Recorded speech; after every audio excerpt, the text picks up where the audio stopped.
আমরা তো কত নতুন নতুন শব্দ শিখি, তাই না? কিন্তু তার মধ্যে কটা শব্দ সত্যি সত্যি মনে রাখতে পারি? আজকের এই আয়োজনে আমরা শুধু শব্দ শিখব না, বরং দেখব কিভাবে একটা গল্পের ভেতর দিয়ে শব্দগুলোকে একেবারে মনের মধ্যে গেঁথে ফেলা যায়।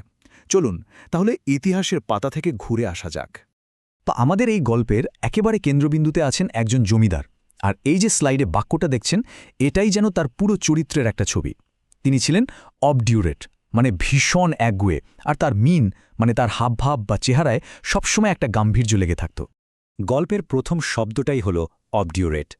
এর মানে হল একগুয়ে বা ভীষণ জেদি। ভাবুন তো, এমন একজন মানুষের কথা যিনি নিজের সিদ্ধান্ত থেকে এক চুলো নড়তে রাজি নন। আমাদের জমিদার ছিলেন ঠিক সেই রকম। বলা যেতে পারে এটাই তার চরিত্রের মূল ভিত্তি ছিল। এরপর যে শব্দটা আসছে সেটা হলো মিন। এর মানে হল কোনো মানুষের আচরণ বা চেহারা যা তার ভেতরের মেজাজ বা চরিত্রটাকে ফুটিয়ে তোলে। জমিদারের সেই যে গম্ভীর মিন বা হাবভাব, সেটা আসলে তার অবডুরেট মানে একগুয়ে স্বভাবেরই একটা প্রতিচ্ছবি ছিল। আচ্ছা, যখন জীবন থেকে নতুন কিছু করার ইচ্ছেটাই চলে যায়, তখন সেটা কেমন লাগে? ঠিক তাই, একদম হামড্রাম বা একঘেয়ে। জমিদারের এই একগুয়ে স্বভাবের কারণেই তার জীবনটাও ঠিক সেরকমই হয়ে উঠেছিল। কোনো উত্তেজনা নেই, কোনো নতুনত্ব নেই, শুধু নিয়মের পর নিয়ম। আর এই একঘেয়েমি থেকেই হয়তো গল্পের আসল ঘটনাটা শুরু হলো। জমিদার একদিন হঠাৎ করে তার এলাকায় সব ধরনের সভা সমাবেশ প্রেসক্রাইবড করে দিলেন। সোজা কথায় আইন করে নিষিদ্ধ ঘোষণা করে দিলেন। শব্দটা কি পরিচিত লাগছে? এখানেই আসল মজাটা।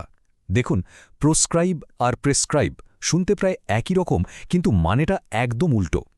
ডাক্তার যখন ওষুধ প্রেসক্রাইব করেন, তিনি সেটার অনুমোদন দেন। আর আমাদের জমিদার যা করলেন সেটা হলো প্রোস্ক্রাইব, মানে নিষিদ্ধ করা। জমিদারের এই নতুন নিয়ম কিন্তু গ্রামের মানুষ একদমই মেনে নিল না। তারা এই আইনকে র্যাটিফাই করতে, মানে আনুষ্ঠানিকভাবে সাই দিতে বা অনুমোদন দিতে, পরিষ্কার অস্বীকার করল। এটাই ছিল তাদের প্রথম প্রতিবাদ। তো এরপর কি হলো?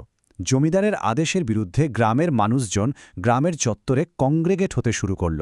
কংগ্রেগেট মানে হল একসাথে জড়ো হওয়া বা একত্রিত হওয়া।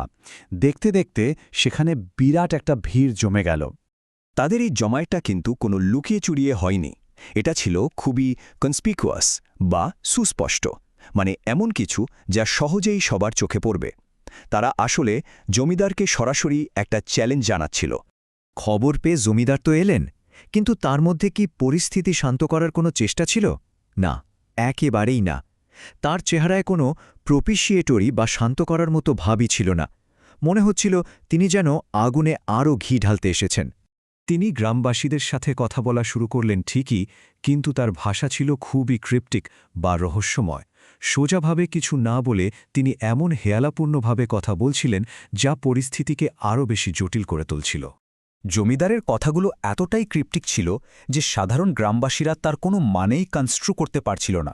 কনস্ট্রু মানে হল ব্যাখ্যা করা বা কোনো কিছুর অর্থ বোঝা। তারা বুঝতেই পারছিল না জমিদার আসলে কি বলতে চাইছেন। জমিদারের সাথে কথা বলার এই ব্যর্থ চেষ্টার পর স্বাভাবিকভাবে সবাই ডিসপন্ডেন্ট বা হতাশ হয়ে পড়ল। তাদের সব আশা, সব সাহস যেন এক মুহূর্তে উবে গেল। ঠিক সেই মুহূর্তে যখন সবাই প্রায় হাল ছেড়ে দিয়েছে, তখনই আমাদের গল্পের নায়কের আগমন ঘটল। একজন ইঞ্জিনিয়াস, অর্থাৎ খুব সরল আর অমায়িক এক যুবক ভিড়ের মধ্য থেকে এগিয়ে এলো। এখানেও কিন্তু আরেকটা দারুণ ব্যাপার আছে।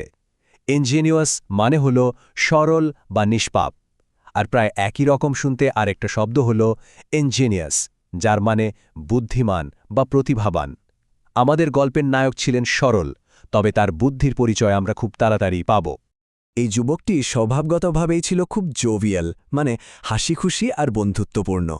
তার এই স্বভাবটা ছিল জমিদারের ওই গম্ভীর আচরণের একেবারে বিপরীত। আর এখানেই গল্পের মোড়টা পুরোপুরি ঘুরে যায়। সেই জোভিয়াল যুবক তার বুদ্ধিদীপ্ত যুক্তি দিয়ে জমিদারের প্রত্যেকটা কথা রিফিউট করতে শুরু করল। রিফিউট মানে হল যুক্তি দিয়ে খণ্ডন করা বা ভুল প্রমাণ করে দেওয়া। তার কথা বলার ভঙ্গিটা মোটেও প্রসি বা নীরস ছিল না, বরং তার প্রত্যেকটা যুক্তিতে ছিল গভীরতা আর বুদ্ধির এমন ছাপ যা সেখানে থাকা সবাইকে মুগ্ধ করে দিয়েছিল। জমিদার কিন্তু প্রথমে নিজের ভুল স্বীকার করতে বা এই প্রতিবাদকে কন্ডোন করতে, মানে ক্ষমা করতে বা মেনে নিতে একদম রাজি ছিলেন না। তার অহংকার তাকে বাধা দিচ্ছিল। তাকে দেখে মনে হচ্ছিল তিনি যেন ইনকারেজেবল বা অসংশোধনীয়, মানে এমন একজন যাকে কোনোভাবেই বদলানো বা শুধরানো সম্ভব নয়। কিন্তু শেষ পর্যন্ত সেই যুবকের সাহস আর অকাট্য যুক্তির সামনে তাকে স্টুপ করতেই হল, অর্থাৎ তাকে নত হতে বা হার মানতে হল।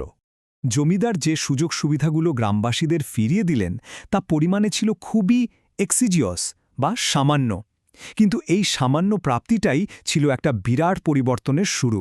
আর এই এক্সিজিয়াস বা সামান্য জয়েই গ্রামের মানুষের মনে ফিরে এলো কন্টেন্টমেন্ট, অর্থাৎ এক ধরনের গভীর শান্তি আর তৃপ্তি।